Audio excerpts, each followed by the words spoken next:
Então, pessoal, vamos começar? Deixa eu entrar aqui pelo YouTube, pelo meu celular.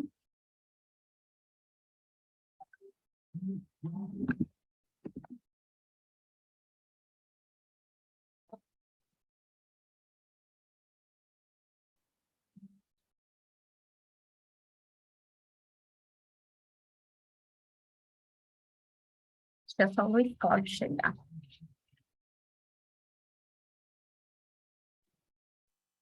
Eu já estou por aqui. Pronto, já está por aí. Então, eu vou começar, a gente vai começar pelo vídeo, e se tiver qualquer coisa, eu volto aqui e falo com vocês. Eu espero que dê tudo certo. Tá bom. Obrigada, gente. Tchau, tchau.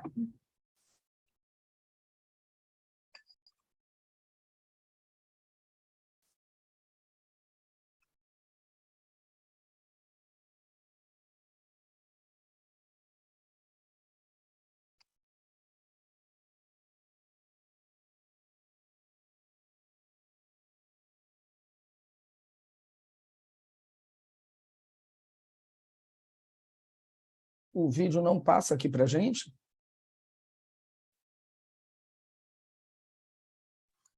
Era para passar, acho que ela ainda não começou. Não comecei ainda não, vai começar daqui a pouquinho, aí eu já passo. Ah, tá bom.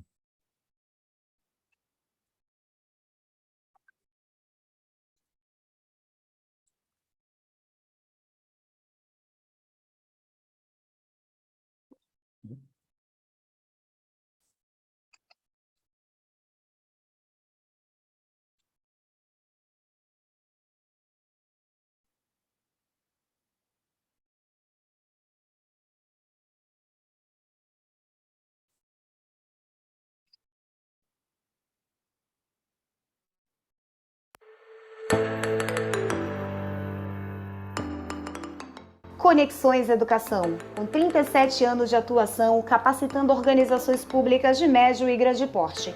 A Conexões é referência nacional em treinamentos corporativos, desenvolvendo cursos customizados. Disponibilizamos de um vasto portfólio nas mais diversas áreas do conhecimento, com cursos em companies, fóruns, seminários, palestras, workshops e oficinas, utilizando a metodologia presencial e EAD. Os cursos podem ser realizados para servidores da mesma organização ou em turmas compartilhadas, possibilitando intercâmbio de experiência entre profissionais que lidam com situações similares no dia a dia. Novas formas de aprendizagem. Cursos com metodologia e plataforma já testada, proporcionando excelentes resultados para os alunos, contribuindo para a valorização dos servidores, permitindo mais acessibilidade e flexibilidade. Mais de 75 mil pessoas capacitadas, mais de 5 mil treinamentos realizados. Em 2022, a Conexões Educação quer estar junto com você, transformando estratégias em resultados.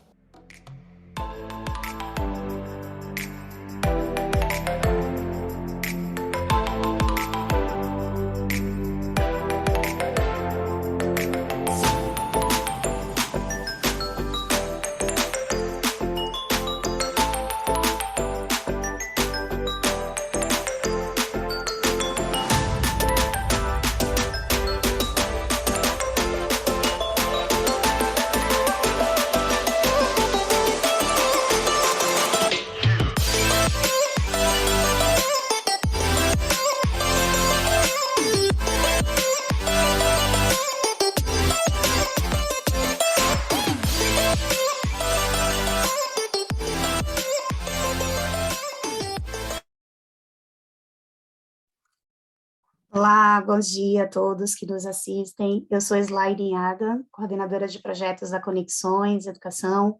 É com muita alegria que eu gostaria de dar boas-vindas a todos vocês, agradecer a participação de todos e também agradecer a participação do professor Luiz e gostaria de pedir, inclusive, professor, que você mesmo se apresentasse, falasse um pouco para a gente da sua experiência com relação a essa matéria e agradecer de antemão já por você estar compartilhando conosco um pouco do seu vasto conhecimento. Então, fica com você agora, que dê tudo certo, e eu gostaria também de compartilhar com o pessoal que as interações no chat serão gerenciadas pela nossa equipe técnica, e dizer que, ao final, a gente vai ter um espaçozinho que a gente vai dedicar a tirar essas dúvidas, então vocês podem estar aproveitando esse espaço para tirar suas dúvidas, que o professor vai responder ao final da palestra. Muito bem. Muito obrigado, Islane. Obrigado a Conexões também pela confiança depositada. Meu cordial bom dia a todos. Uma oportunidade muito pertinente e, acredito, oportuna para nós debatermos um tema que, de um modo geral, suscita muitas dificuldades, muitas dúvidas. Aos que não me conhecem ainda, meu nome é Luiz Cláudio Chaves, eu sou servidor de carreira do Tribunal de Justiça. Vou compartilhar, enquanto eu falo aqui, um resumo bem sintético do meu currículo. Daí, quando eu faço esse compartilhamento, eu tenho que reprogramar minha janelinha. Isso. Pois bem, de tudo que eu tenho feito ao longo desses anos, o que me soa mais caro no meu currículo é o fato de pertencer ao serviço público. Já consigo ver minha aposentadoria ali dobrando a esquina. Já tenho 31 anos de serviço público, mais ainda uma cocada e umas 2 mariolas na atividade privada. E, nesse tempo todo, tive a oportunidade de transitar em todas as atividades que compõem o ciclo da contratação, com exceção de ordenação de despesa, e essa eu passo para algum colega mais corajoso do que eu. Essa eu pretendo me aposentar sem passar por esse encargo. Então, já estive à frente de diversas comissões de licitação, permanentes e especiais, fui pregoeiro, presencial, eletrônico, fiscal de contrato, assessor jurídico, trabalhei em controle interno, trabalhei em vários outros órgãos. Recentemente estive à frente da gerência de licitações e contratações do Porto de Santos. E por que isso me soa mais caro? Porque sei a leitura que os órgãos públicos têm, que o colega servidor público que atua nesse segmento, especificamente na área de contratações públicas, as dificuldades por que ele passa. Então, isso me permite compreender e me associar às suas dificuldades, os seus anseios, às suas incertezas, e é sempre com esse viés que procuro desenvolver meu trabalho. As minhas publicações, os meus livros, os meus artigos, eu procuro sempre trazer o fundamento técnico para as soluções que a gente apresenta, mas sempre de uma forma o mais pragmática possível, de modo que ele possa colocar em prática aquelas lições. Muito bem, esse tema eu achei bastante oportuno. Deixa eu voltar aqui para a tela grande. Esse tema eu achei bastante oportuno nesse momento. Há uns 10, 12 anos atrás, a gente está em 2022, talvez um pouquinho antes, eu fui compelido a elaborar um conteúdo destinado especificamente aos profissionais de escolas de governo, de setores de treinamento, de gestão de pessoas. Eu ia me apresentar aqui no Rio de Janeiro, de onde faço essa transmissão, um parceiro para falar sobre contratação direta, e aí um interessado manda um questionamento para a organizadora do evento, perguntando se nós iríamos tratar da contratação de serviços de TDIE. É interessante que a empresa organizadora redireciona o questionamento, e eu, primeiro ponto o que é TDIE? As siglas específicas de cada área do conhecimento humano, só quem domina é quem é o técnico, e aí, não, é treinamento, desenvolvimento e ensino. Sim, e aí a minha resposta naquele momento não tenho um ponto específico, mas como se trata de um objeto de consulta de dúvida, o interessado poderá colocar as suas questões no desenvolvimento durante as exposições. E dei conta que, de fato, haveria uma grande dificuldade, principalmente desse público-alvo, em ter acesso justamente às soluções das suas questões mais difíceis.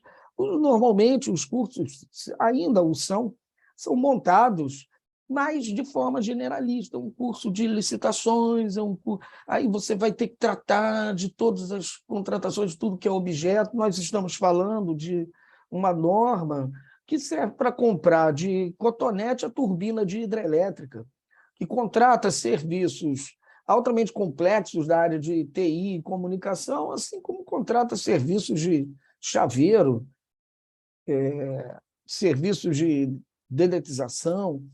Então, os casuísmos são infinitos. Os cursos mais generalistas acabam não atingindo especificamente. No mercado, nós tínhamos um curso terceirização, que é um pouco mais focado, obras e serviços de engenharia, também um pouquinho mais focado nesse segmento. E resolvi me associar à dificuldade e criar esse conteúdo lá, anos atrás. Hoje, outros profissionais, excelentes profissionais do mercado, também já tratam desse tema, despertaram para esse tema.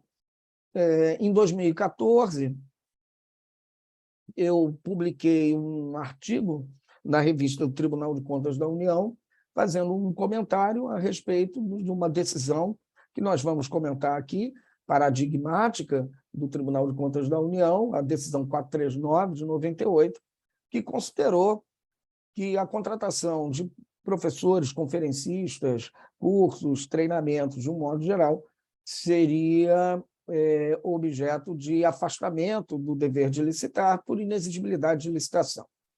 Muito bem. Agora nós temos uma nova lei de licitações que já está vigente, ainda ao lado da lei primitiva, da lei 8.666. As adaptações, pelo que estou vendo, estão lentas, estão começando pelos sistemas de dispensa eletrônica. Recentemente, aqui o Comprasnet viabilizou a possibilidade de outros órgãos utilizarem essa plataforma, mas ainda vejo de forma muito incipiente as regulamentações internas. No Tribunal de Justiça, atualmente, faço parte de um grupo de profissionais de grande capacidade e cultura técnica e jurídica voltados para o enfrentamento da regulamentação interna do Poder Judiciário Fluminense, para que nós possamos nos adaptar integralmente à nova lei de licitações, que vai ficar sozinha, vai viger sozinha a partir de 1º de abril do ano que vem. Então, nós percebemos que há ainda, já há algumas obras, alguns artigos, mas, em relação a esse aspecto, a nova lei de licitações trouxe algumas controvérsias, algumas dificuldades, e temos visto um pouco de incerteza quanto à interpretação normativa. E é com finalidade de dar esse esclarecimento. Lógico que em uma hora e meia, nós não teremos como esgotar um tema tão complexo, mas a ideia é nós darmos o caminho do raciocínio de como aplicar a nova lei a partir da sua redação. Tudo que nós vamos tratar em termos de interpretação normativa, na verdade, ainda não temos, vamos dizer, uma base jurisprudencial, porque tem uma decisão do STJ, que a gente vai colocar aqui, mas o próprio Tribunal de Contas da União ainda não enfrentou algumas questões importantes da nova lei de licitações. O que nós temos é um prognóstico do que pode vir a se tornar o raciocínio do controle externo em relação às novas normas. Muito bem. Uma dificuldade e um ponto de interesse é o fato de que a contratação desse tipo de serviço, quando um órgão contrata um serviço de treinamento, um curso in company, uma pós-graduação, com turma fechada, esse tipo de serviço ele envolve um risco bastante crítico nos casos de eventual desconformidade da sua execução. É um contrato que não guarda espaço para correção de desvios de execução ainda no curso dela. Se nós contratarmos um treinamento em company, vamos dizer que uma escola de governo contrata um treinamento em company, a empresa contratada, ou o profissional, encaminha o profissional, chega no dia, vamos dizer que seja presencial, chega no dia do treinamento e o ambiente de ensino, né, a sala de aula, quando a gente entra na sala de aula, ele não tem condições de habitabilidade, ele não foi submetido à limpeza diária, o pessoal da limpeza esqueceu ou se atrasou, então as carteiras ainda estão reviradas, o quadro branco está todo pintado, alguém errou e ao invés de botar marcador de quadro branco, botou pilô, então não apaga, tem que passar álcool, dá um trabalhão danado, mancha o quadro todo, lixo, as lixeiras cheias ainda, então, poeira. O contrato de limpeza falhou naquele momento, mas a correção dessa falha é perfeitamente viável e o prejuízo decorrente dessa falha pouco vai impactar o projeto. O que vai fazer o fiscal do contrato de limpeza chamar um encarregado e pedir, olha, prioriza aqui e arruma essa sala para a aula poder começar. Qual é o prejuízo suportado? Um atraso de 15, 20 minutos na execução. A gente consegue corrigir. Mas e se o curso não funcionar? E se logo nas primeiras horas se percebe que ele não vai atingir os níveis desejados de aproveitamento? E eu sempre conto essa história quando eu me dirijo nesse conteúdo.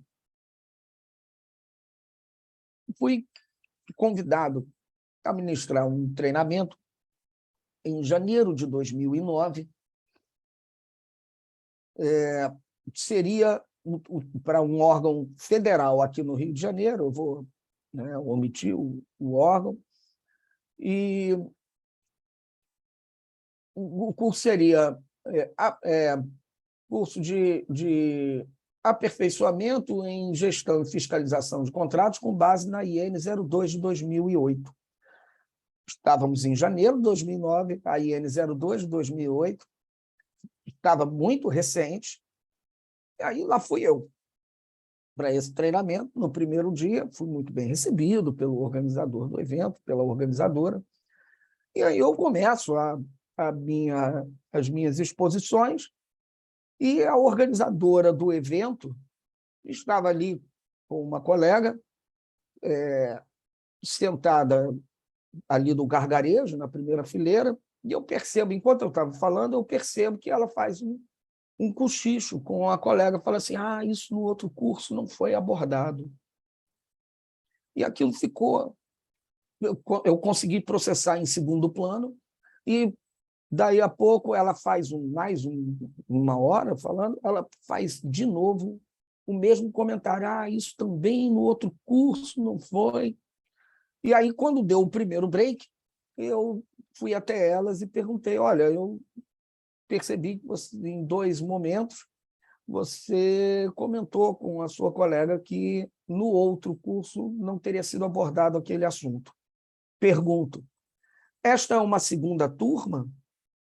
Ou seja, já teve um curso anterior no mesmo tema, que foi com outro professor, você eu saberia, claro, com outro tema, e essa é uma segunda turma? Minha dúvida, minha pergunta e meu interesse é que se tivesse sido já capacitada uma turma, eram 30 participantes do país inteiro, o órgão federal tem regionais em todos os estados, eu ia procurar saber o que foi abordado, etc., para a gente ter um pouco de alinhamento, ter um pouco de cuidado, né? Se eventualmente eu falar alguma coisa que seja contraditório, discordar do colega que me antecedeu, aí ela diz assim para mim: não, professor, este é o segundo curso, mas a turma é a mesma. Nossa! E quando foi a primeira turma? Quando essa turma aqui recebeu o primeiro curso? Mês passado, em dezembro do ano passado. Resumo da ópera, o que aconteceu lá? O que aconteceu?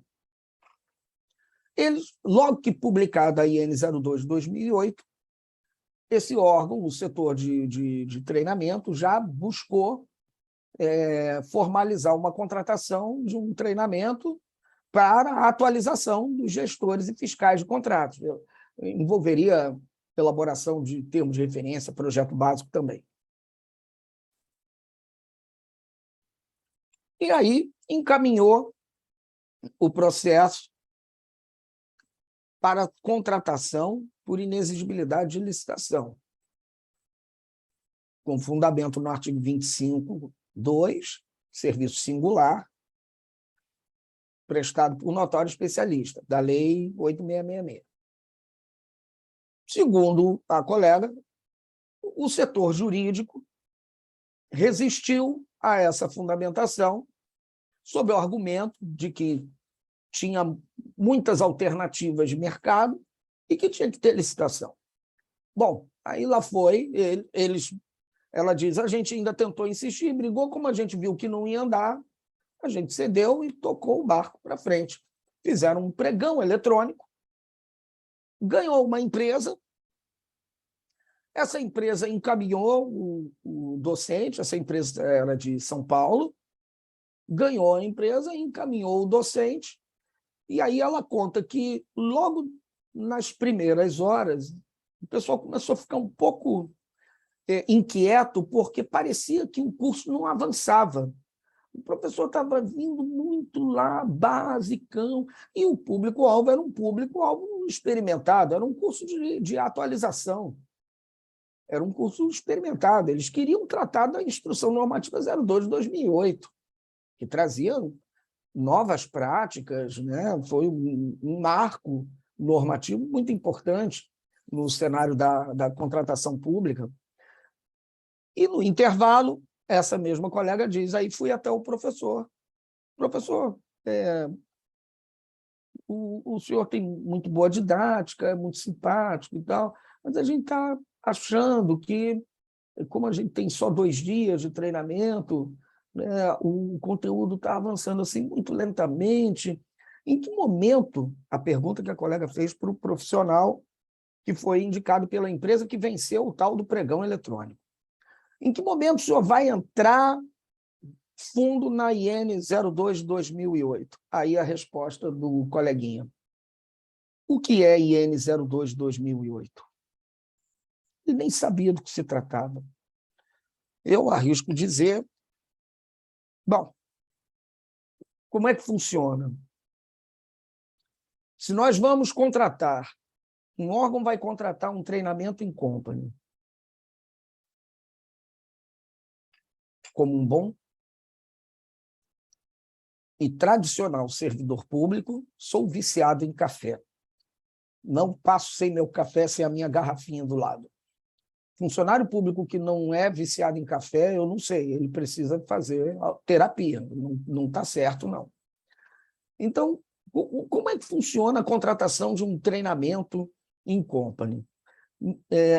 No órgão, dentro da estrutura do próprio órgão contratante. Ou seja, quem vai prestar o serviço não vai ter despesa de locação de espaço, não vai ter despesa de locação de equipamento de sonorização e audiovisual, não vai ter despesa, provavelmente não vai ter, normalmente não tem, despesa de coffee break, despesa de almoço. Qual é o principal componente de custo para a empresa que vai prestar um um treinamento em company dentro da casa do contratante? O profissional. É ele que vai fazer toda a diferença no componente de custo. Tributo profissional.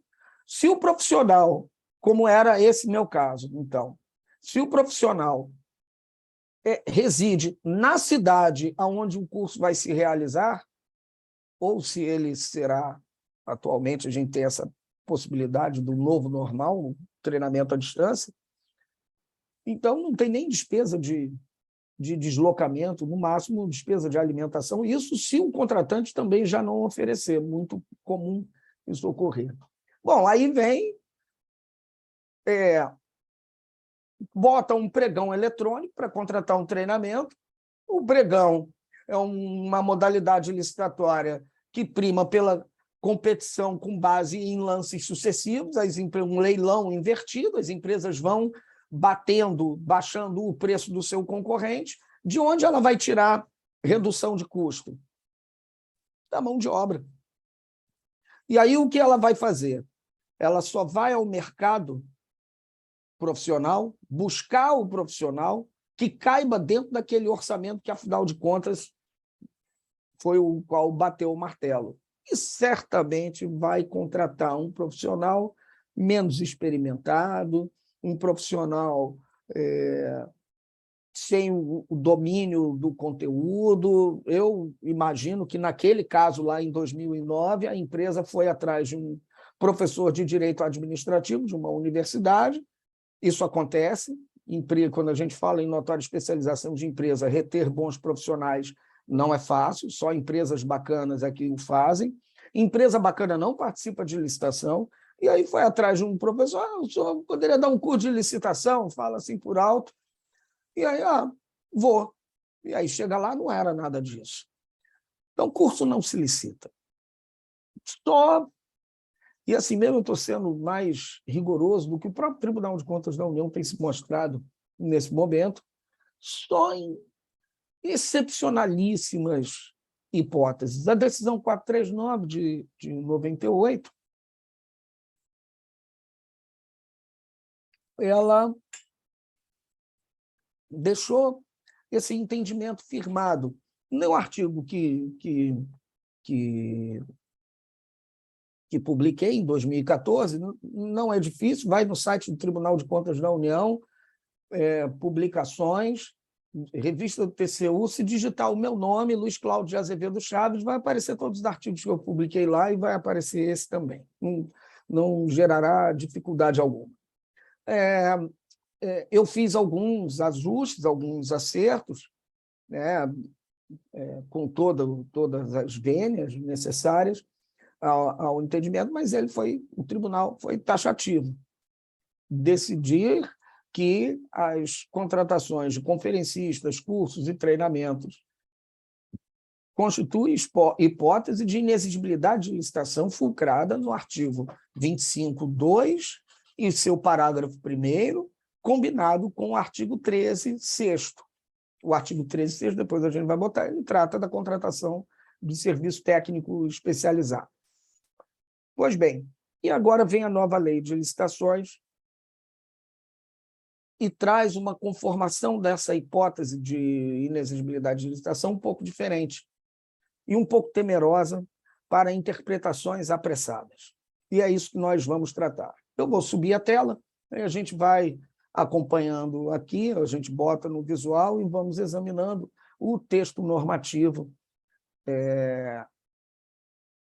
anterior e o novo para a gente partir. Vou trazer algumas citações, algumas jurisprudências para a gente poder chegar às nossas conclusões. Muito bem, não deixem de postar as suas dúvidas, né, que ao final, as que tiverem aqui, a gente procura dar solução. Então, vamos lá. Então, a telinha já está no alto. A Lei 8.666, de 1993, trazia, então, a seguinte redação: é inexigível a licitação quando houver inviabilidade de competição. É importante a gente tratar do seguinte: a distinção entre o instituto da inexigibilidade e da dispensa se dá em razão da viabilidade ou não da realização do torneio. Na dispensa de licitação, o torneio é perfeitamente possível, mesmo nas situações mais críticas, como a situação emergencial. Teto rachou, vai cair. A licitação é possível, ela só não é oportuna, porque enquanto eu desenvolvo o processo licitatório, vai acabar caindo, né? Mas ela é possível, no campo da possibilidade ela existe. Mas na inexigibilidade, ainda que eu quisesse, ela não é viável. Esse é o grande traço distintivo. E aí ele diz aqui, em especial, o inciso segundo tem ainda a seguinte redação: para a contratação de serviços técnicos enumerados no artigo 13 desta lei, de natureza singular, com profissionais ou empresas de notória especialização. E aí ele coloca aqui um petardo vedado a inexigibilidade para serviços de publicidade e divulgação. Então, notem que o inciso segundo, lá do artigo 25, cuja redação é de 1993, ele traz 3 requisitos para que haja o perfeito enquadramento do caso concreto na hipótese normativa. Tem que ser um serviço, um daqueles enumerados no artigo 13. A gente já vai colocar ele na tela. Se não for um serviço que possa ser enquadrado conforme o artigo 13, já não pode afastar a licitação. Além disso, ele tem que ter alguma característica que o torne singular. E, por fim, ser executado com profissionais ou empresas de notória especialização. Quanto à notória especialização, o parágrafo 1º do artigo 25 diz assim: considera-se de notória especialização, profissional ou empresa, cujo conceito no campo de sua especialidade, decorrente de... E aí ele vai dar uma lista exemplificativa de predicados, de atributos.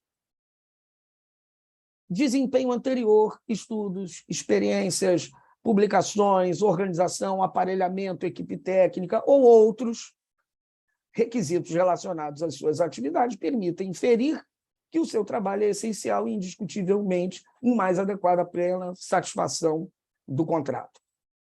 O artigo 13... deixa eu ver se eu botei aqui. Não. O artigo 13 dava a lista de serviços técnicos profissionais e vem a lei nova, a Lei 14.133, e traz, no artigo 74, inciso 3º, a mesma hipótese de afastamento do dever de licitar.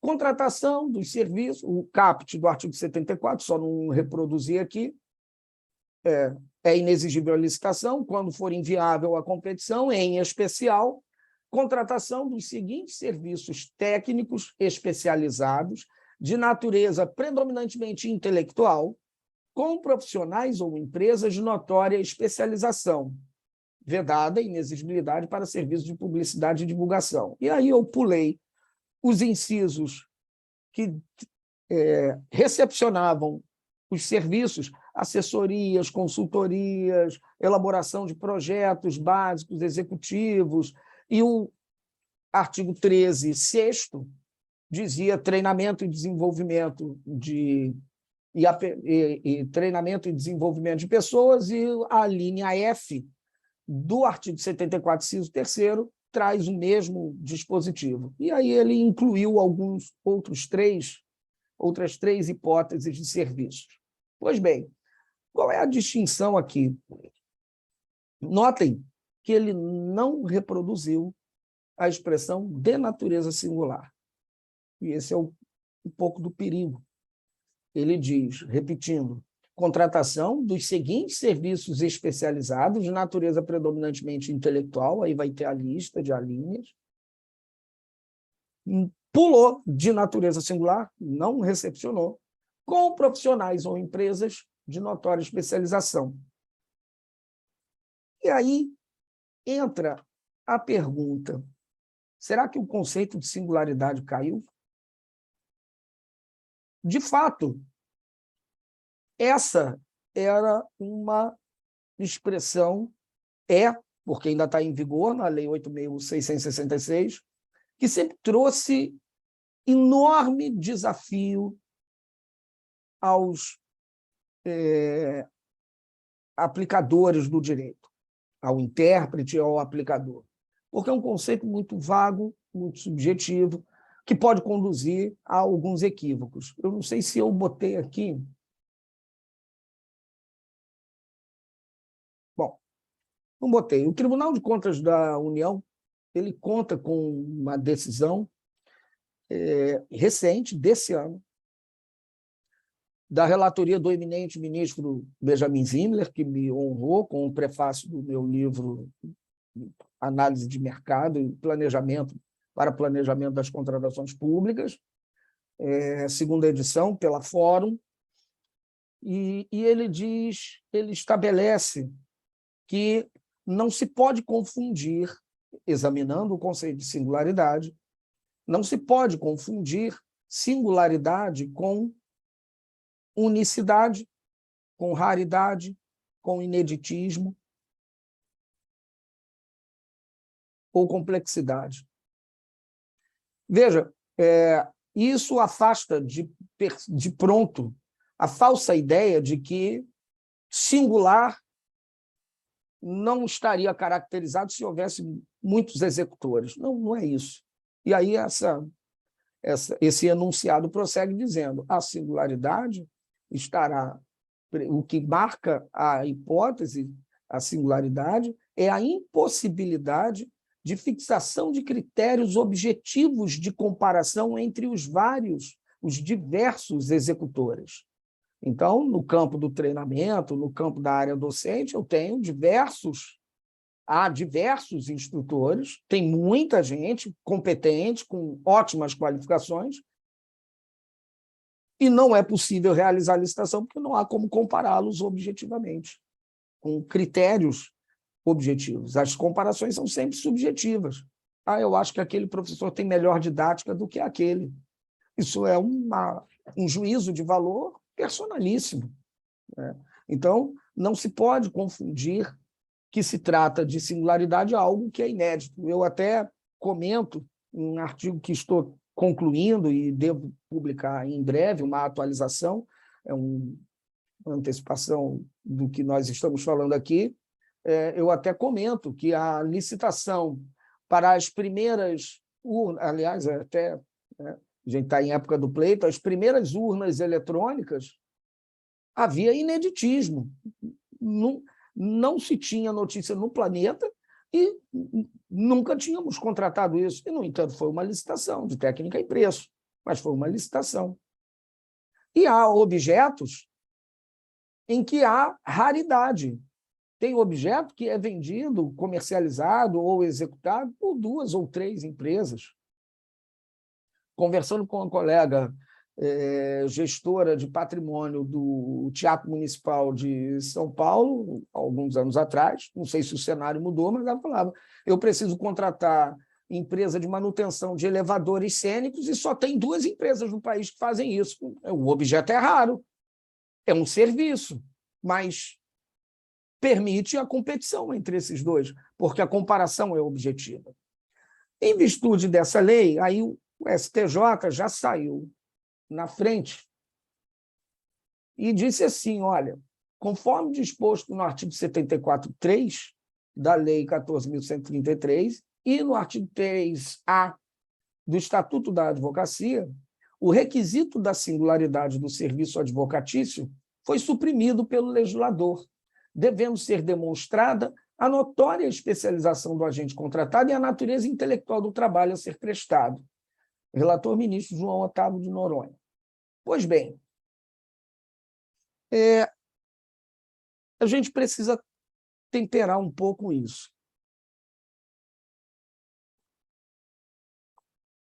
Muitos podem ter dito o seguinte: a intenção do legislador foi suprimir o conceito de singularidade.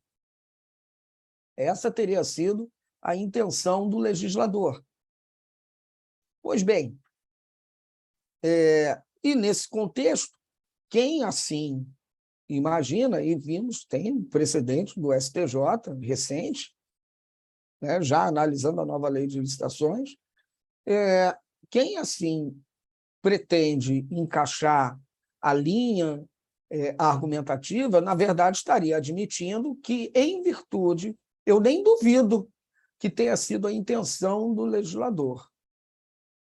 Mas, lembrando Carlos Maximiliano, a intenção do legislador não tem utilidade alguma nas técnicas de hermenêutica, de interpretação de norma jurídica, porque o que o legislador, a lei pode ser melhor que o legislador queria. A lei, quando ingressa no sistema, no mundo jurídico, ela vai atingir proporções e casuísmos que o legislador sequer imaginava. Então, cumpre ao intérprete concatenar a palavra com todo o sistema normativo. Se eu reconheço que o inciso 3º do artigo 74, ele, ao suprimir a palavra singularidade, ele quis apontar uma presunção de que os serviços compostos em suas alíneas, assessorias, consultorias, elaboração de projeto básico ou executivo, advocacia judicial ou administrativa, treinamento e desenvolvimento de pessoal, ele quis dizer que estes serviços seriam presumidamente sempre ilicitáveis. E isso não é verdade. Em interpretação sistemática, a gente não pode analisar uma norma sem contextualizá-la com o sistema jurídico a que ela pertence e sem concatená-la com os outros institutos e o próprio espírito da norma onde ela se apresenta. Em primeiro lugar, artigo 37, inciso 21 da Constituição da República, fixa o dever geral de licitar. A contratação sem licitação é hipótese excepcional. E exceção em direito público se interpreta sempre restritivamente. Aí a gente tem que pensar também o seguinte, não é o caput do artigo, a cabeça do artigo, que se submete ao seu inciso. A hierarquia é reversa. É o inciso que se submete ao caput. Os parágrafos, incisos e alíneas complementam ou explicam a ideia do caput. E o que a cabeça do artigo, o caput do artigo 74, diz? É inexigível a licitação quando houver inviabilidade de competição. Em especial, aí ele dá um caso. Então, significa dizer que sempre será inviável, inexigível, se houver demonstração da inviabilidade da competição. Não há presunção de viabilidade de competição, ainda que na maioria daqueles casos seja a hipótese de inexigibilidade, mas não há presunção normativa. Sempre deverá ser apresentada o elemento que torna a licitação impossível. E no caso de serviços predominantemente intelectuais, a demonstração da inviabilidade da competição será fruto da verificação da possibilidade ou não de comparação objetiva entre os vários possíveis executores. Isso que tem que ser observado em relação à contratação desse serviço. Em relação ao serviço de treinamento, desenvolvimento e ensino,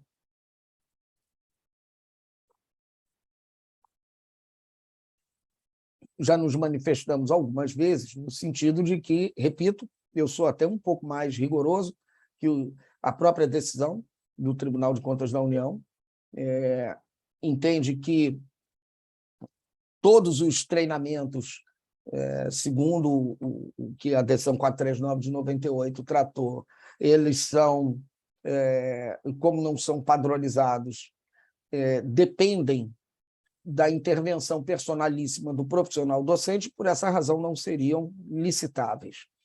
E eu defendo a ideia que, em casos excepcionalíssimos, e às vezes é até difícil exemplificar, é possível que haja competição para a contratação de treinamento. Qual é o ponto que distingue um e outro? Nos treinamentos a gente aprofunda mais, aqui a gente não tem tanto espaço para isso. É a verificação se, naquele caso, naquele treinamento, a intervenção do profissional docente é determinante para o alcance dos resultados pretendidos. Qual é o resultado? Aprendizado.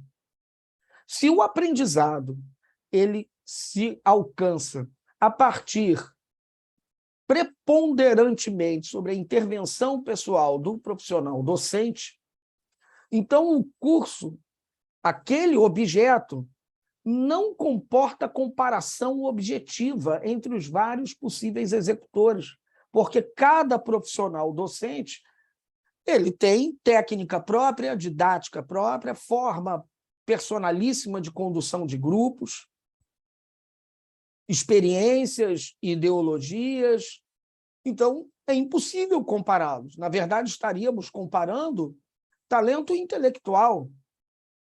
E como é que se compara talento intelectual com base em critérios objetivos? Então, vejam, se o treinamento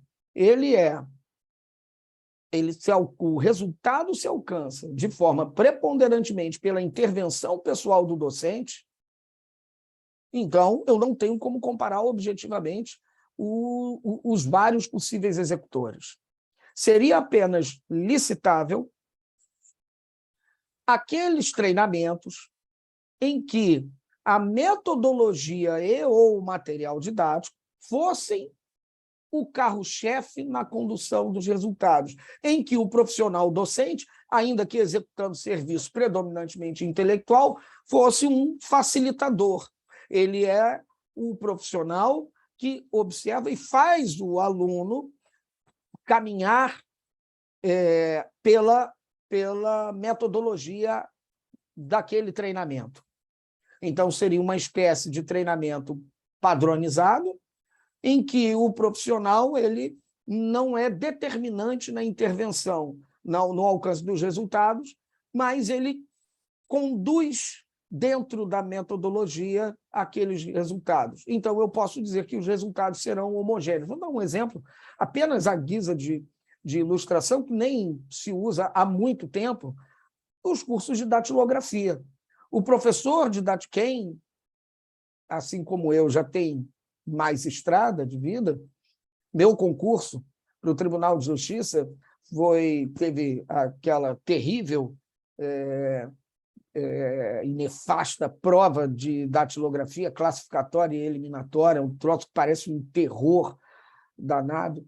Então, nos cursos de datilografia, você tem uma metodologia, uma técnica. Começa, primeira, mão esquerda, A, S, D, F, G, polegar, espaço, e aí você vai treinando o adestramento na habilidade. E o profissional, o instrutor, ele vai conduzindo o aluno. Ao final do curso, eu já sei antecipadamente que toda a turma vai sair dali, vai concluir o curso, os que concluírem o curso serão datilógrafos. Uns terão mais talento, mais habilidade do que outros. Vai ter gente que vai operar a máquina, mas vai ser assim meio lesadinho e tal. Eu mesmo não era muito veloz, e me esforcei muito para conseguir aprovação nos concursos. Eu sempre perdia na datilografia, passei em vários concursos na época, todos os que tinham datilografia eu dançava, até que eu finalmente consegui passar no concurso do Tribunal de Justiça. E aí é um curso que poderia perfeitamente ser licitável, porque a intervenção pessoal do docente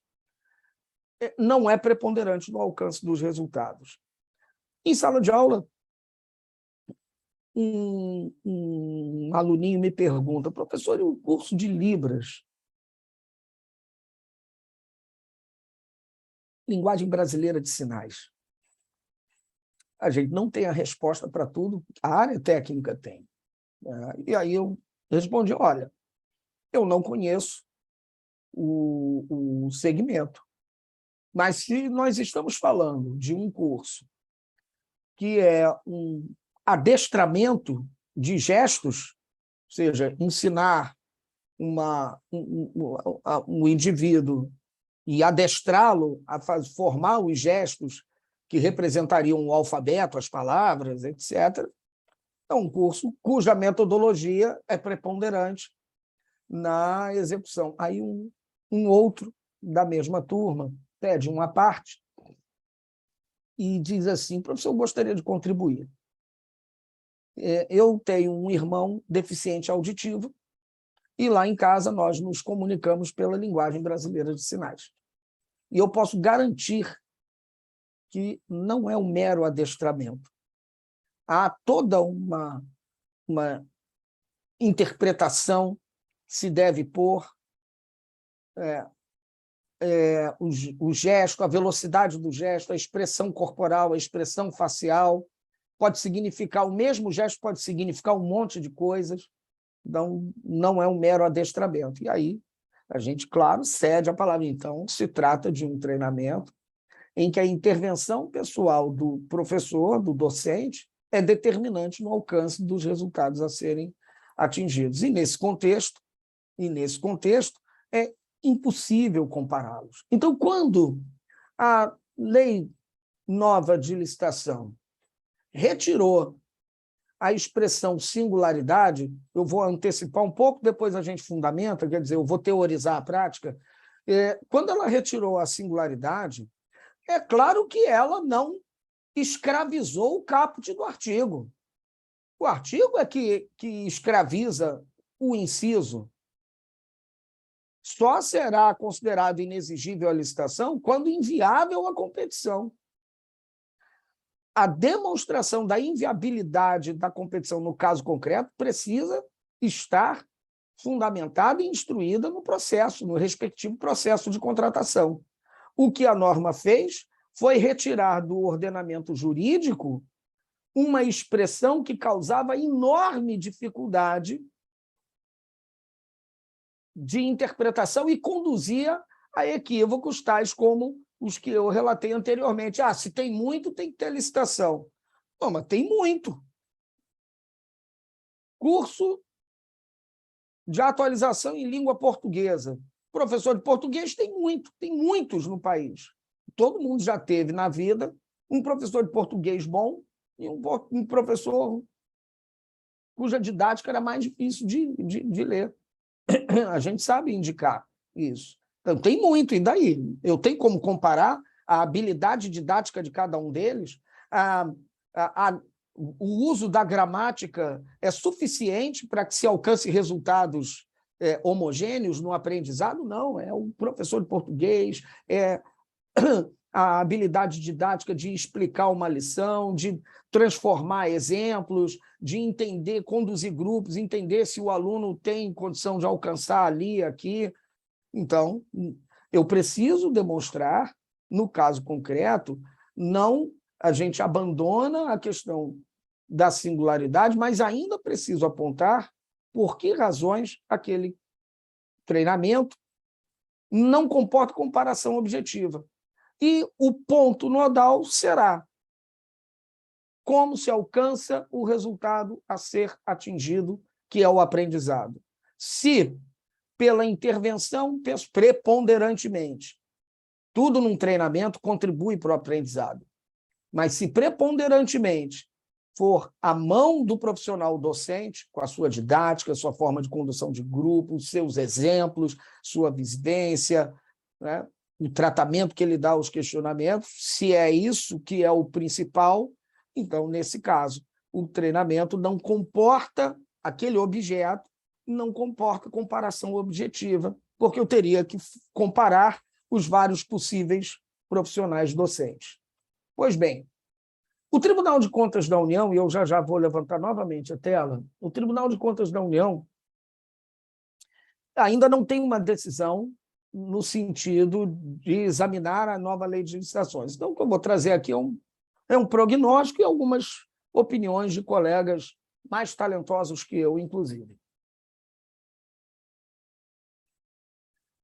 Há duas normas especiais que tentaram suprimir a singularidade. E o Tribunal de Contas da União já examinou essas duas.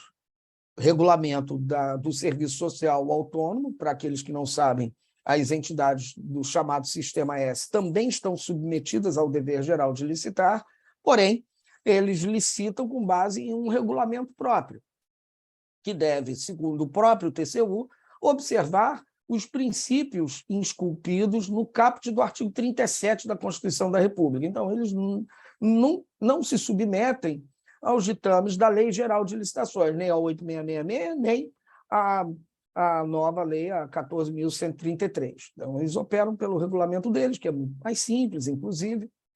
Deixa eu compartilhar a tela. E a outra norma especial é a Lei 13.303, que é a lei das estatais, do marco regulatório das estatais, que passou a ser a norma que regulamenta as contratações nas empresas públicas e sociedades de economia mista. Então, eu tenho aqui na tela pouca variação de uma entidade para outra. Esse texto ele é comum a todas as entidades. Cada S, SESI, SEBRAE, SENAI, CESAT, SESCOP, tem a sua resolução própria, mas os textos são praticamente idênticos.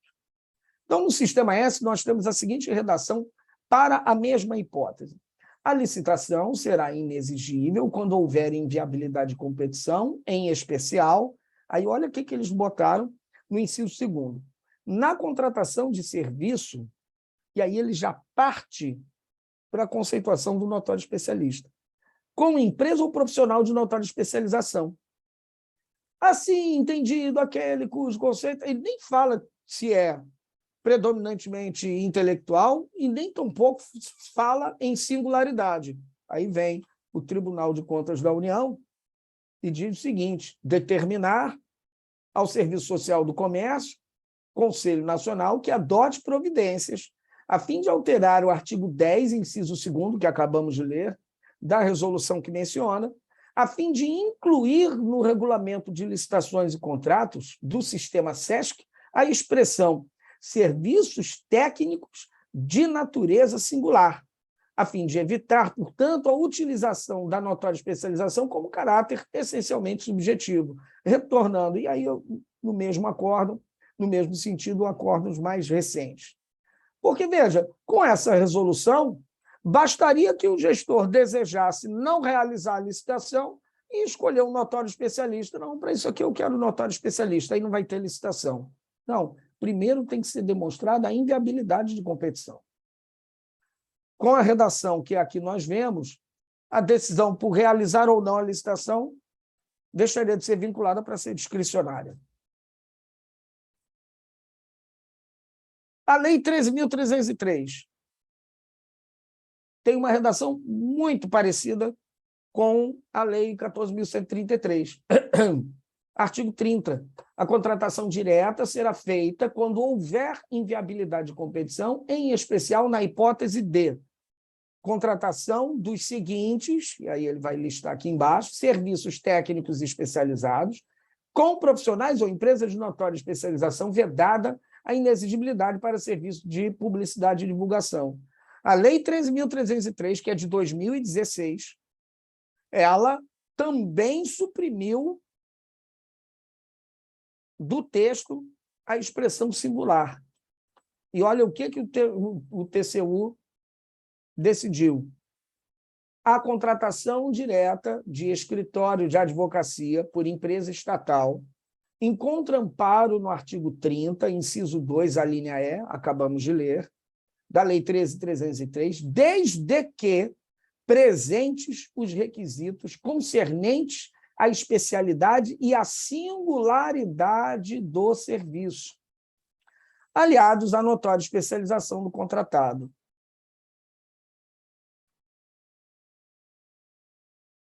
Tribunal de Contas do Estado de São Paulo, também a respeito da lei das estatais.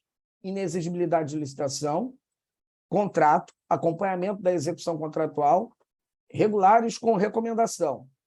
A presença do serviço na relação contida no artigo 13 da 8666, idêntica ao que consta das alíneas do inciso 2º do artigo 30 da lei das estatais. B, natureza singular do serviço. C, notória especialização do contratado na execução do serviço de mesma espécie. inviabilidade de competição. Então, o TCE de São Paulo seguiu o mesmo entendimento, decisão de 2021, que o Tribunal de Contas da União já vinha se inclinando. Então, a conclusão que nós podemos chegar é que, considerando a linha de entendimento do Tribunal de Contas da União, em relação a essas normas especiais, há uma tendência do tribunal manter o mesmo entendimento na interpretação do artigo 74, inciso 3º da nova lei. Ou seja, no sentido de que a supressão da expressão singularidade não exime o gestor público de demonstrar a inviabilidade de competição. O caput do artigo 74 é enfático, no sentido de que somente se considera inexigível quando houver inviabilidade de competição. E, portanto, a cada caso concreto deverá ser demonstrada a impossibilidade de cotejamento de propostas.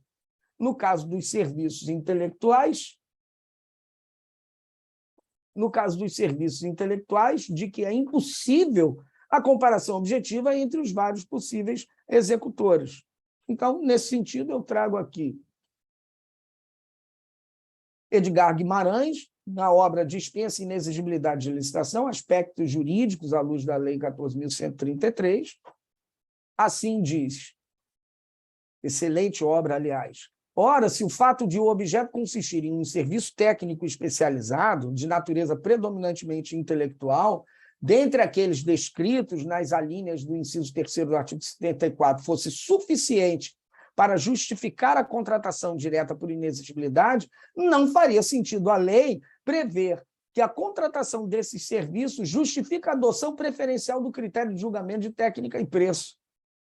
Com base nisso, insistimos, a contratação direta por inexigibilidade de licitação para serviço técnico especializado, de natureza predominantemente intelectual, somente se justifica quando preenchido o pressuposto para o cabimento da inexigibilidade, qual seja a inviabilidade de competição.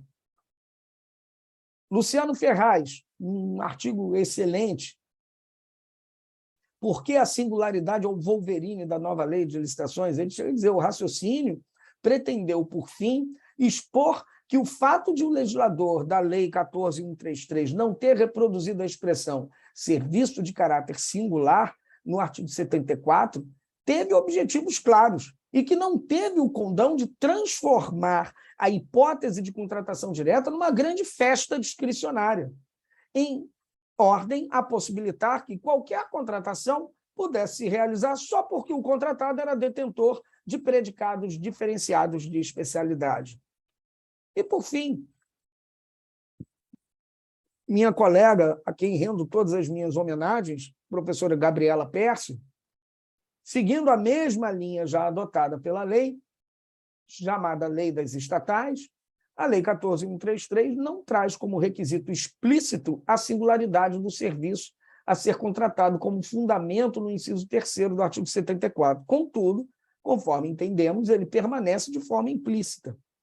Aparentemente, não há razões para entendimento diverso no caso da Lei 14.133. Desse modo, o que a nova lei fez foi eliminar as dificuldades relacionadas à caracterização da singularidade do serviço, conceito cuja delimitação se demonstrou difícil na vigência da Lei 8.666 de 93, deixando ao encargo da administração estabelecer suficientemente a relação entre suas peculiaridades e a necessidade da notória especialização para garantir uma execução satisfatória. Então, nós temos aqui um entendimento já avançado, grandes nomes do direito administrativo, da atualidade do direito administrativo, corroborando com a ideia que estamos transmitindo, no sentido de que, apesar da supressão da expressão singularidade, deve haver a demonstração da inviabilidade de competição. Repito, no caso do treinamento e desenvolvimento, no caso da contratação de ações de capacitação e desenvolvimento de pessoas, a inviabilidade estará demonstrada na hipótese de o resultado da execução, que é o aprendizado, o alcance do resultado, se der de forma preponderantemente com base na intervenção personalíssima do profissional docente. Se o profissional docente fizer a diferença no resultado, não tenho como compará-los objetivamente e, portanto, nesse caso, haveria aqui a demonstração. Então, eu tenho 3 requisitos. Primeiro, não desafia tratar-se de caracterizá-lo como um serviço predominantemente intelectual, tem a linha própria para isso. Segundo, apontar por que razões se entende que a intervenção pessoal do docente é o carro-chefe para o alcance dos resultados pretendidos. E, nesse caso, pessoal, é bom que a gente tenha essa segurança. A imensa e esmagadora maioria dos casos assim o será. Mesmo naqueles treinamentos em EAD, assíncronos, pode ser, e na maioria dos casos o é, determinante no alcance dos resultados, a intervenção personalíssima do professor conteudista. Quantas vezes nós não fomos ao YouTube? Eu quero aprender a configurar aqui o meu telefone, o meu smartphone. E a gente fica procurando no YouTube, tem vídeo de tudo, que ensina tudo no YouTube. Eu acho mó barato isso. Tem uns caras que têm uns vídeos muito bons, e tem uns que são ruins, e a gente não consegue aprender. O cara não fala direito, é lento, não é didático, e tem uns que são muito bons, que a gente aprende. A videoaula está lá, gravada, mas o que faz diferença no aprendizado é o modo como o docente gravou aquela aula, né? Então, o fato de estar em plataforma assíncrona não altera esse exame e essa percepção, ok? Então, essa é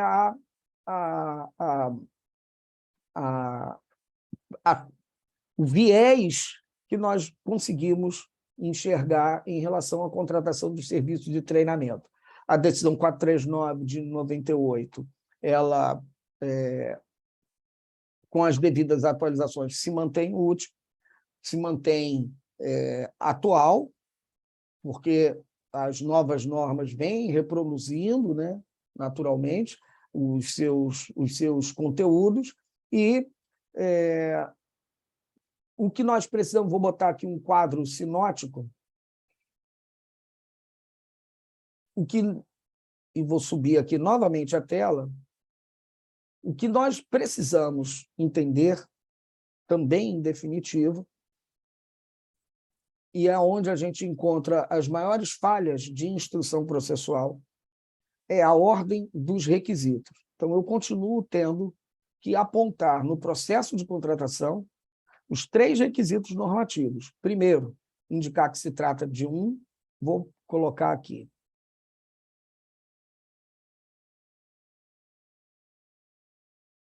Indicar que se trata de um serviço técnico especializado de execução predominantemente intelectual. Nenhuma dificuldade, a linha F do inciso 3º do artigo 74 da nova Lei de Licitações. Esse nem desafia. E aqui vale para todo tipo de ação de capacitação ou desenvolvimento de pessoas. Coaching, por exemplo, se enquadra nesse contexto. Segundo passo, e é importante que ele seja o segundo, apontar por quais razões se entende que o serviço não comporta comparação por critérios objetivos. E só após é que eu justifico a escolha do executor, indicando os atributos que me fizeram concluir que ele é o mais adequado à satisfação do objeto. Este roteiro tem que ser seguido na instrução processual. O que a gente encontra? Com muita frequência, a inversão do 3 com o 2. O coleguinha vai instruir o processo, ele bota lá, na lei antiga 13.6º, na nova lei, inciso 3º, a linha F, se trata de um serviço que comporta inexigibilidade de licitação, e aí começa a justificar a singularidade pela escolha do executor. O serviço é singular porque o executor ele tem PhD, publicações, muita experiência, 40 anos na área, reconhecido, premiado. Tá bom, já estou convencido, o cara é bom. Mas por que o serviço dele é incompossível de comparação objetiva? O cara que é muito bom pode fazer um serviço perfeitamente licitável. Primeiro, eu digo, olha, este objeto não permite comparação objetiva entre os executores. E a notória especialização, ela não é um requisito com finalidade meramente formal. Na verdade, a presença do notório especialista é essencial. A presença do notório especialista é uma necessidade para a execução de um serviço cujo resultado eu não tenho como saber, porque vai variar de executor para executor. Então, eu tenho que contratar alguém que seja da minha confiança. Sobre conceito de notória especialização, nós vamos preparar uma palestra mais à frente para a gente falar só sobre notória especialização, porque a nova lei de licitações também trouxe duas sutis novidades na distinção. E, por fim,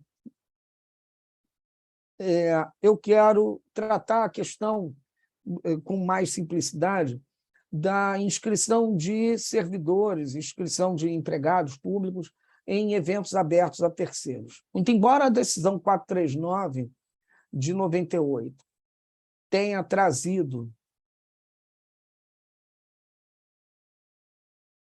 Deixa eu ver se eu boto aqui. Vou compartilhar a decisão. O que a decisão 439 de 98 disse?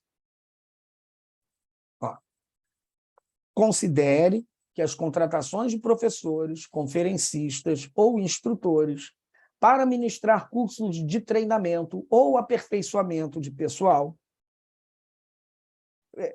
usar a expressão aperfeiçoamento é impróprio, ninguém chega à perfeição, é desenvolvimento de pessoal é o correto. Bem assim, a inscrição de servidores para participação de cursos abertos a terceiros enquadram-se na hipótese de inexigibilidade de licitação prevista no inciso 2º do artigo 25, combinado com o 6º do artigo 13 da Lei 8666 de 93. Assim foi a decisão 439 de 98. Pois bem, nós vamos fazer um apontamento aqui em relação à inscrição de servidor em evento aberto a terceiros. O evento aberto, vai ter lá, curso Como contratar serviços de TI/D na administração pública, organização Conexões Treinamento, vai ser em Brasília, nos dias 14 e 15 de dezembro, com o professor Luiz Cláudio Chaves. Aquele é um evento único. O objeto é único. Ah, mas vai ter, na semana seguinte, o mesmo curso, por outra empresa, também em Brasília, com o mesmo professor. É possível cotejamento de propostas entre esses dois? Não. Cada evento aberto a terceiros, ele é único, ele se consome com a sua execução. Ele não se repete. Quando eu marco outra data, ele é outro objeto. Não é o mesmo objeto se repetindo, é outro. Imagina que fosse possível pensar em uma disputa entre a Conexões e a outra organizadora do evento, da semana seguinte, disputar a inscrição do órgão em um pregão eletrônico, convite que seja, da lei antiga, né? Porque o serviço profissional, aí ganha o da semana seguinte. O da Conexões é realizado, mas o da outra organizadora não consegue fechar quórum e não realiza o evento. é a demonstração cristalina de que se trata de um evento único na administração, único no cenário. Então, cada um é um objeto único. Não estou dizendo que ele é exclusivo, ele apenas é único. E, portanto, a licitação é inviável, com base no caput do artigo 25 da lei antiga, no caput do artigo 74 da nova lei de licitações, e para quem é das estatais, com base no caput do artigo 30 da lei 13.303. Então, inscrição de servidor em evento aberto a terceiro sempre será ilicitável, porque só tem aquele evento. Alguns, então, são cristalinos. Terceiro Congresso Nacional de Direito Administrativo. Bom, terceiro só tem um. O anterior foi o segundo, o próximo será o quarto. Então, eu posso fundamentar a contratação como sendo um serviço predominantemente intelectual, impossível de comparação objetiva com um notório especialista? Até posso, mas é desnecessário. O evento em si ele é ilicitável, porque é único e já aberto, ele já está lá, não tem como disputar. Empresas não podem disputar, tem umas que se lançam, não confiem nelas. Tem umas que se lançam, vou disputar essa licitação e aí eu abro um evento aberto. Se só tiver 2 inscrições, ele não vai realizar. Ele não teve quórum suficiente para isso. Então, mesmo que seja, e aí um recado para o coleguinha que está nos acompanhando agora e que instrui os processos de contratação desse objeto, ou que venha assistir posteriormente na aula gravada, o que vai, quando se contrata, ainda que um baixo valor, eu estou mandando um servidor, a inscrição custa R$ 2.000, R$ 2.300. Não faça por dispensa de licitação, em razão do valor. Por mais sedutor que pareça, a dispensa só serve para objetos que comportam licitação. É uma alternativa ao torneio licitatório. Capitulem de forma correta. Artigo 25 caput, artigo da Lei 8.666, artigo 30 caput da Lei 13.303, artigo 74 caput da Lei 14.133. Então, esse era o recado, né, que a gente queria dar. Vou botar aqui num quadrinho com um resuminho.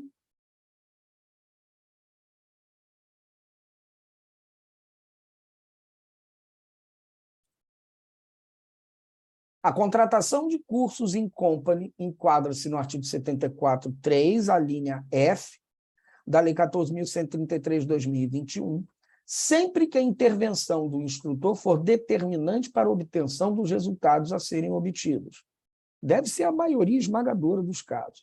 Será licitável os treinamentos, cuja metodologia for um elemento determinante no alcance dos resultados. A inscrição de servidor em evento aberto a terceiros, por tratar-se de objeto único, acomoda-se no artigo 74 caput, independentemente de como se alcança os resultados. Então, eu deixo aqui o meu muito obrigado, vou verificar se nós temos perguntas no chat. Caso haja, a gente responde, mas já deixo aqui meu carinhoso abraço, esperando que o tempo disponibilizado possa ter sido, em alguma medida, útil e que melhore o dia a dia das contratações de treinamento e que a gente possa aproveitar, né, os bons profissionais, as boas empresas no mercado, sem os percalços que nós temos anotado com base na experiência em diversos órgãos da administração pública. Temos algum questionamento, Slaine? Então, professor, muito obrigada por ter partilhado conosco, né, tantas informações tão valiosas. Eu estava dando uma olhadinha aqui no chat, não há perguntas, mas a gente, como tinha combinado no começo da live, Eu queria reforçar com o pessoal que quem quiser aproveitar esse espaço para tirar sua dúvida, a gente dedicou um tempinho para justamente isso, e também reforçar, que a minha equipe está pedindo aqui, que o link de frequência e certificado está no chat, então quem tiver interesse em obter o certificado, que preencha nessa frequência e os dados que está sendo solicitado lá. Deixa eu só dar mais uma olhadinha para ver se realmente não há nenhuma dúvida. E agradecer, professor, por ter, mais uma vez, né, partilhado do seu conhecimento e dizer para todos que nos assistem que a Conexões, ela trabalha esse tema, como o professor descreveu, em uma capacitação, então é um tema que, né, requer uma carga horária bem maior, né, professor, para conseguir Sim. explanar todo o assunto, então a gente trabalha com esse curso, então quem tiver interesse em conhecer todo o conteúdo, né, programático, completo, pode também deixar o seu contato através do chat ou nos procurar através das nossas redes. E seria isso. Deixa eu dar mais uma olhadinha para ver se... surgiram dúvidas agora. Vamos lá. Da Priscila Silva, ela fala assim, no caso de eventos abertos, únicos, quais justificativas para o preço utilizar? Veja, no caso do evento aberto, o preço é público. O preço é o mesmo para todos. Então, em primeiro ponto, se dispensa uma pesquisa de preços. Na inexigibilidade de licitação, a justificativa de preço tem fundamentalmente duas finalidades. Uma é determinar a razoabilidade da despesa, isto é, se o valor que o órgão está pagando estará compensado com os benefícios a serem auferidos. Segundo, verificar se o executor está praticando um preço que seria um preço normal na hipótese de o mercado ser competitivo, né? Que ele não está se valendo da confiança pessoal que o gestor público tem nesse notório especialista para praticar preços que ele não faria em um cenário normal de mercado. Como no curso aberto nós temos um valor que é público, a justificativa de preço só precisa indicar que aquele valor que eu estou investindo ele é suficiente para compensar os benefícios a serem auferidos. Há uma tendência, inclusive, isso próprio do mercado, de que aquele valor anunciado possa até cair se o órgão sinalizar que tem uma equipe maior para ser capacitada. Há eventos, por exemplo, cujo valor da inscrição ele é determinado a partir de um órgão que fecha... No Nordeste, a gente vê muito isso acontecer, né? Um órgão fala assim, não, eu quero um evento aberto, porque eu não quero dar treinamento aqui, porque aqui a gente não consegue aproveitar, o cara vai para a mesa de trabalho dele na hora do coffee break, atende celular, telefone ramal. E aí ele já garante o evento e permite que o organizador capte mais inscrições. A tendência é que ele tenha preço por inscrito mais baixo do que aquele que é ofertado. Então, no caso de evento aberto, basta que se indique que aquele preço é um preço razoável, não há necessidade de comparar com outros do mesmo segmento. O preço é público e é o mesmo para todos. Maravilha, obrigada, professor. Tem mais uma dúvida aqui da Maria Alice. Ela fala assim, e para congressos, é obrigatória a justificativa de preço? É a mesma resposta que nós demos, não é? É a mesma resposta. Eu tive um caso muito interessante do pessoal da Universidade Federal do ABC Paulista, e que chamou a atenção para o fato que há eventos abertos, se a gente ficasse pensando em caracterizar com a notória especialização, há eventos, congressos, em que o notório especialista é o participante, é o professor, é o doutor da universidade que vai lá apresentar um trabalho científico, apresentar uma tese no congresso, quer dizer, a gente paga para ele, para o próprio notório especialista. Então, como é um evento aberto a terceiros, preço público, o preço já está de per si justificado. Maravilha, temos mais uma dúvida aqui da Bianca. Ela fala assim, professor, quais documentos devem ser elaborados para o início da contratação e para treinamento? Etc. Eu acho que ela quis dizer em termos de referência, né, para a ITR. Se nós estamos falando de evento aberto a terceiros, este é um contrato de adesão. Então, basta a documentação do próprio anúncio do treinamento, que vem com objetivos gerais, específicos, conteúdo, né? Vem com a apresentação, etc. Se nós estamos falando de um evento in company, aí a gente tem que desenvolver um projeto básico. Lembrando que defendemos a ideia segundo a qual o termo de referência é o documento de referência que serve à contratação, serve de referência para definição de objetos de características comuns. Como o serviço intelectual não pode ser considerado comum, né, por uma obviedade cristalina, então o documento de referência é projeto básico. Então, nós temos aqui a necessidade de elaboração de projeto básico com as indicações técnicas que sejam necessárias. Eu costumo dizer que este projeto básico ele deve ser integrado por um documento que vai fazer o papel de projeto executivo, que seria a ementa propriamente dita. Então, eu tenho lá, no projeto básico, a justificativa da contratação, a mensuração do quantitativo a ser contratado, quantos participantes, quantas turmas, quais são as obrigações do contratante, CD, ambiente de ensino, sistema de sonorização, microfone de lapela, etc. Quais são as condições do contratado, material didático deverá ser composto disso, daquilo, formas de pagamento, de faturamento, de medição, etc. E o detalhamento do objeto, ele é a ementa propriamente dita, que seria aquele documento que trata dos objetivos gerais, os objetivos específicos, público-alvo, conteúdo programático, metodologia a ser aplicada. Este documento, que faz o papel de projeto executivo, porque ele minudencia a execução, alguns itens devem ficar a cargo da empresa ou do profissional especialista, notadamente conteúdo programático, carga horária e metodologia, porque ele, o profissional, a empresa, é que detém a expertise necessária para, identificando as grandes áreas temáticas.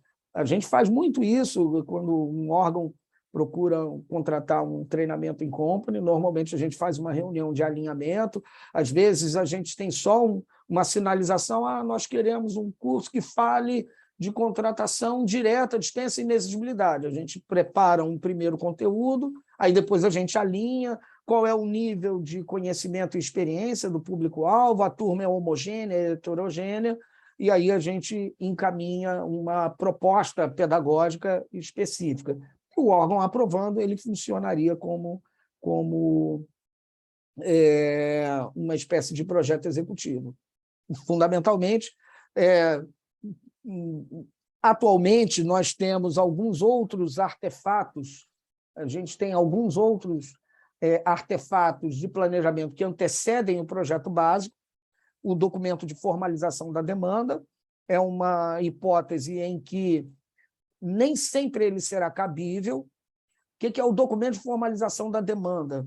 É um documento em que aquela unidade ou setor que prescinde do objeto, que deseja a contratação, vamos dizer que a assessoria jurídica entende necessário uma atualização na nova lei de licitações. Então, ela vai preencher esse formulário, onde ela vai dar as linhas gerais do que ela precisa. Mas se nós estamos falando de um treinamento que já se acha no planejamento estratégico da escola de governo, o DFD é desnecessário. A demanda já está criada. Então, o ponto de start do processo é o próprio planejamento estratégico. E o segundo documento de planejamento, que também tem sido alvo até de treinamentos específicos, são os estudos técnicos preliminares, que, em boa parte dos casos, ele também será dispensável. Quando o órgão já sabe o que quer contratar, os estudos técnicos eles são desnecessários, eles serão redundantes com o projeto básico. Para que serve o estudo técnico preliminar?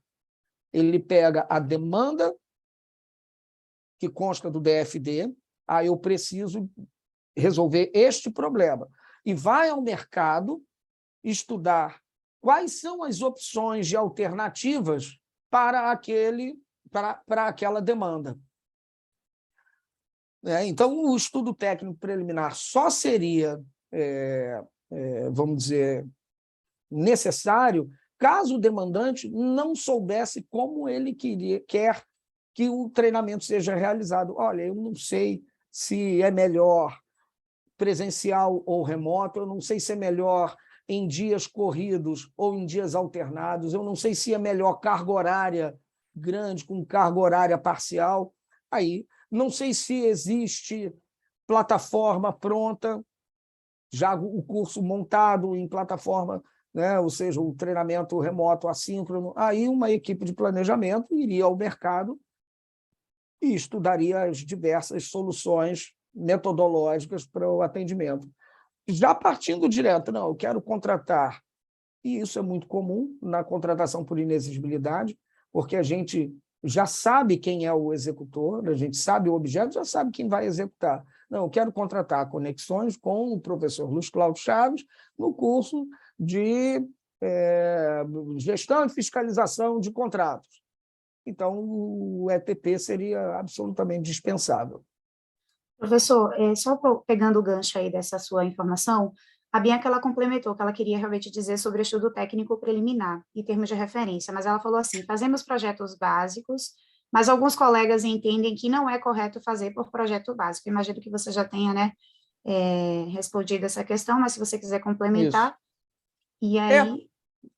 Exato, se a questão da se é a questão da titulação, termo de referência ele surge no decreto 3.555, que regulamenta a modalidade pregão, regulamenta primeiro a medida provisória 2026, que depois foi convertida na lei 10.520. Então, ele é um instrumento para a contratação de bens e serviços comuns.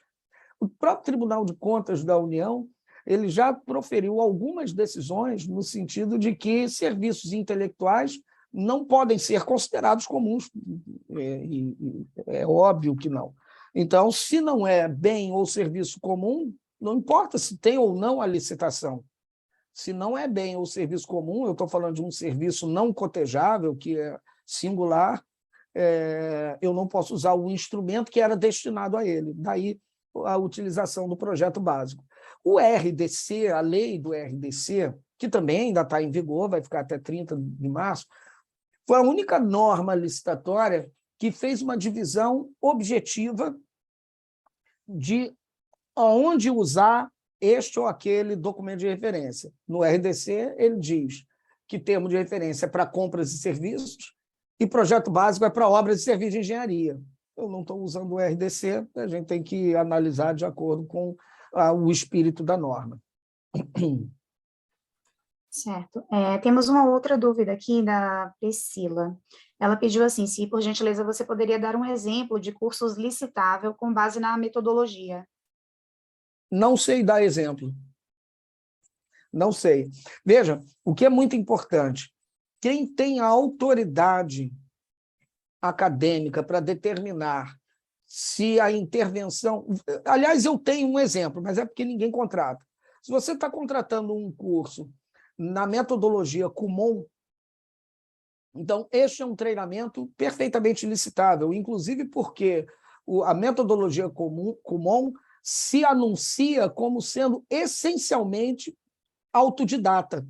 Ela privilegia o autodidatismo, o que significa dizer que a intervenção pessoal do docente não é preponderante no alcance dos resultados, mas sim a aplicação e o caminhar dentro da metodologia proposta. Já ouvi de alguns setores de treinamento de companhias docas, de algumas companhias docas do Estado do Espírito Santo, do Pará, entre outras, eu não vou saber nomear o curso, mas tem um determinado treinamento que é necessário de atualização para atender a uma NBR, uma norma, e que é necessária para a manutenção e revalidação da licença de operação portuária. Como se fosse uma espécie de segurança do trabalho, mas não é segurança do trabalho, não, é um outro curso que agora eu não me recordo. E todos os profissionais com quem eu conversei foram unânimes. Não, esse curso aqui é metodologia, é perfeitamente licitável, é a metodologia. Ivan Barbosa Rigolin cita como exemplo um curso de operação de um equipamento ou uma máquina com base no próprio manual de operações. Então, ele entende que ali, como é um curso mecanográfico, um curso de mecânica, um curso mais, uma atividade mais braçal, e com base no próprio manual de operações, haveria uma espécie de condução a um adestramento na operação. É um exemplo que ele dá. Mas, repriso, muito embora haja necessidade da indicação a cada caso concreto, são raros os casos em que a intervenção pessoal do profissional docente não é determinante na obtenção dos resultados a serem atingidos. Perfeito. Temos mais uma dúvida aqui do Leandro. Ele fala assim: a ausência de justificativa de singularidade do objeto caracteriza o erro grosseiro do que se trata o artigo 73 da Lei 14.133. Não sei se você já respondeu isso durante sua fala, mas essa seria a dúvida do Leandro. Repete, por gentileza. A ausência da justificativa de singularidade do objeto caracteriza o erro grosseiro de que trata o artigo 73 da Lei 14.133. Tá. É uma pergunta, na verdade. Ele está fazendo uma pergunta, se seria um erro grosseiro, do artigo 73. Neste atual cenário, não. Neste atual cenário. O artigo 28 da Lei de Introdução às Normas do Direito Brasileiro determina que a responsabilização do servidor público dependerá da verificação a cada caso concreto da aplicação de erro grosseiro. O Tribunal de Contas da União, e em especial o eminente ministro Benjamin Zimler, tem se esforçado em procurar, vamos dizer assim, tabelar o que seria erro grosseiro, o que é muito difícil. Erro grosseiro, de um modo geral, é aquela falha que seria perceptível ao indivíduo com médio conhecimento. Algo que fosse elementar, básico. Se um processo licitatório chega à assessoria jurídica não instruído com a pesquisa de preço, e a assessoria jurídica aprova a minuta desse edital, pessoalmente considero isso um erro grosseiro. Mas se a pesquisa de preço consta e, eventualmente, a metodologia utilizada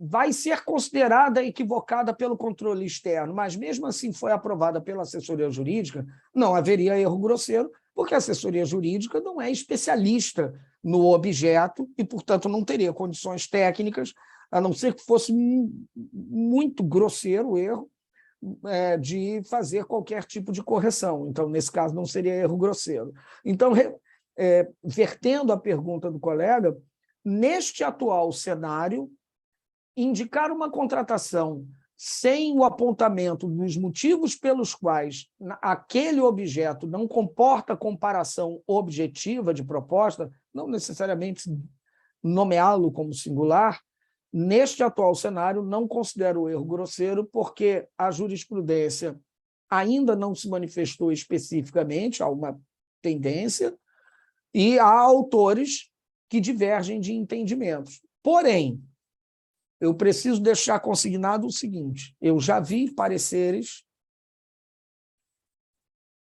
de órgãos jurídicos em que ele simplesmente entendeu, passou por cima, sem discorrer uma linha sequer, da ausência da singularidade, ou seja, não defendeu que a ausência da expressão de natureza singular significou supressão desse requisito. Ele simplesmente passou por cima. Para mim, é um parecer não fundamentado. E isso seria um erro grosseiro. Perfeito. Professor, não estou identificando aqui mais nenhuma pergunta, mas eu queria compartilhar com você alguns comentários que tem no chat. A Alcilene agradecendo, dizendo que foi ótima palestra. A Bianca também agradeceu você ter esclarecido as dúvidas, disse que excelente aula, parabéns pela iniciativa. Temos muitos elogios aqui a Maria Alice, e eu queria também reiterar o nosso agradecimento por você ter mais uma vez partilhado conosco esse material e todo esse conhecimento, e também mais uma vez reforçar que, como eu disse no comecinho, a gente tem um treinamento, nós temos um treinamento, né, formatado com esse tema, e a colega já compartilhou aí no chat o link, que é para vocês preencherem o formulário que dá direito ao certificado, se vocês tiverem interesse. E não havendo, acho que, mais dúvidas, a gente pode encaminhar para encerrar, né? Professor, você tem mais alguma consideração a fazer? Então, apenas agradecer mais uma vez a participação e dizer que fica aqui a promessa que nós vamos marcar uma nova live para a gente falar um pouquinho sobre notória especialização. Um pouquinho mais para frente. Maravilha. Tá bom? Perfeito. Muito Convido obrigado, todos a então. acessarem as nossas redes sociais e conhecer um pouco mais, né, do portfólio da Conexões. Obrigada, professor, mais uma vez, tá? Um cordial abraço, um resto de semana a todos. Obrigada a todos nós. Tchau.